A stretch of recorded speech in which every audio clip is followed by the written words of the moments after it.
It begins with a feeling, not a memory, not a dream, but something in between, a sound, faint but familiar, echoing from a time that doesn't belong to you. That's how it started for him. But February made me shiver with every paper I deliver. The man who swears that somewhere deep inside, buried beneath 40 years of other people's moments, he is Buddy Holly.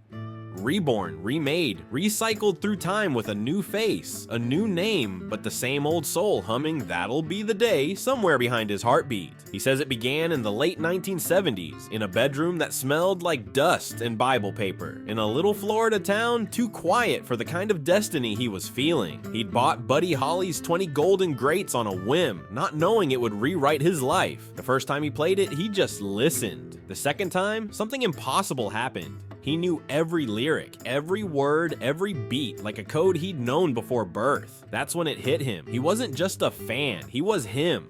The voice, the phrasing, the ghost inside the groove, it was all too familiar. And even if his Southern Baptist upbringing denied reincarnation, he didn't. He just couldn't. He laughs about it now, says maybe it was God's sense of humor. Maybe it was Buddy's unfinished business. Either way, the new him decided to accept it, to live it. He sang those songs, and not like an impressionist or a nostalgic cover artist, but with the weight of memory, like the music wasn't being learned, but remembered. Decades later, he found himself standing in Clear Lake, Iowa, where the old hymn died. February 3rd, 1959, the day the music died. The field was frozen, the air razor cold, the silence so deep it felt personal. That cornfield was where Buddy Holly, Richie Valens, and the Big Bopper fell from the sky in a small plane that should never have flown that night. And now, standing there in a new body, he swore he could still feel it. The unfinished breath, the echo of a song mid-verse. He'd come chasing himself. A pilgrimage, he called it. A half-joking road trip, half-spiritual calling. But when he stood near that old crash site, the joke faded. Something in the wind pressed back against his chest, heavy and knowing. He whispered, "I'm here."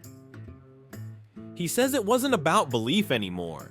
Not religion, not science, not even logic. It was about connection, about the weird in-between of what a soul might do when it refuses to rest. He had come all the way from Florida to Iowa on the thinnest thread of purpose. He was supposed to be visiting John Wayne's birthplace for a film anniversary, True Grit, not even the movie that inspired That'll Be the Day. But life has a way of pulling the right strings at the strangest times. Somewhere between the highway signs and the empty fields, he realized he was being guided to himself. Standing before the surf ballroom, Buddy's last show, he felt the air tighten. The ghosts in that room don't haunt like you think. They hum, they echo through wood and steel. They linger in the corners where the stage lights never quite fade. He said he could almost hear the crowd, smell the cigarettes, feel the guitar strap slide over his shoulder again. He could almost remember what it was like to be alive then, and maybe for a moment he was. He says he doesn't expect anyone to believe him, but as he stood before the memorial, a scattering of metal notes, flowers, and mementos frozen into the Iowa soil, something inside him cracked open. He began to hum Rave On, not as tribute, but as instinct. A couple passing by stopped. The man nudged his wife and whispered, "He sounds just like him." He smiled, not because of pride, but because of recognition. He'd been chasing that echo for 40 years, and now it was chasing him back. He talks about it like a curse and a gift at the same time, about waking up some mornings with lyrics he never wrote, but somehow knows by heart, about dreams that smell like dust and stage lights, about flashes of laughter that aren't his but were.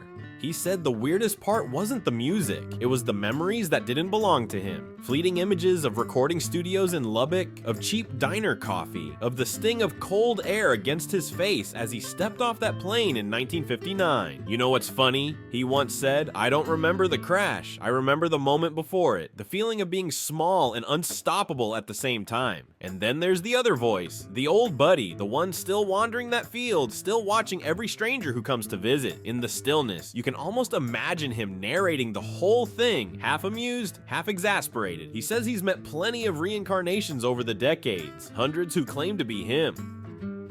One of them probably is, he jokes, could just as well be that boy down there as any of the others.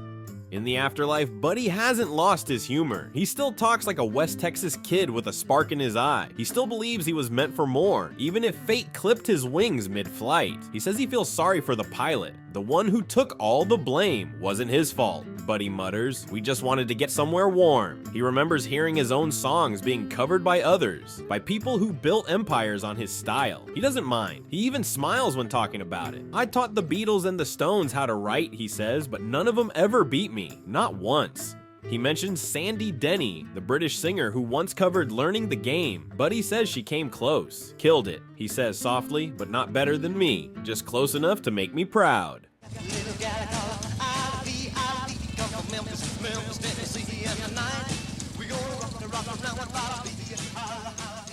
When Buddy asked me to play with the group, he said, why don't you, join up with us, man, and be, the bass player with the group all the time. Said, big things are going to happen. And said, we're going to cut a record, and it's going to come out, and we're going to have a hit and all that. And I says, of course, I'd heard that before, And I said, how long do you think it's going to take? And Buddy says, how long did it take Elvis?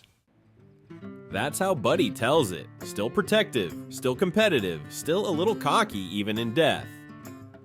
But somewhere in his words, you feel the loneliness, the isolation of being remembered too vividly to fade, but too dead to move on. I'll be free when the last person forgets.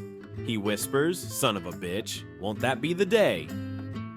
Maybe that's the twist. Maybe reincarnation isn't about rebirth at all. Maybe it's about the stubbornness of certain souls. Some refuse to go quiet.